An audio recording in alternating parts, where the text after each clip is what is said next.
In today's video, I'm going to teach you how to move text in PDF file using Adobe Acrobat Pro DC. Let's start by opening your PDF in Adobe Acrobat Pro DC.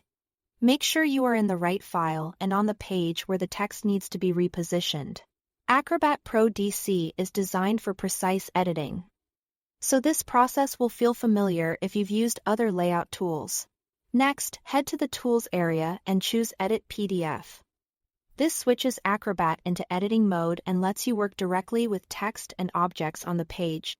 You'll notice that as soon as Edit PDF is active, Acrobat highlights editable elements and text regions.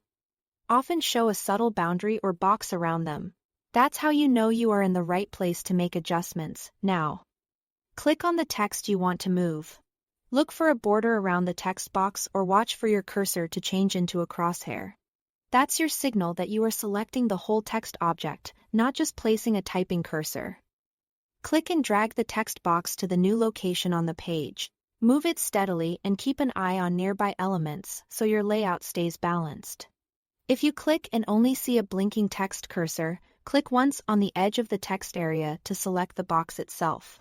If the text won't highlight as a box, it may be part of an image or a scan, in which case Acrobat may not allow direct movement without converting it first. For precise placement, use the arrow keys on your keyboard to nudge the text in small increments. This is perfect for aligning edges or centering content visually. If you need a slightly bigger nudge, hold Shift while pressing an arrow key to move it more quickly. Zooming in can also help you judge spacing and alignment more accurately without changing any settings.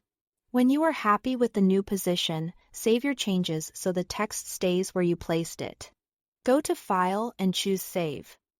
Or use the keyboard shortcut if you prefer, if you want to keep your original PDF unchanged. You can save a copy under a new name. Either way, make sure the updated file is saved before you close Acrobat. That's all there is to it. Thanks for watching.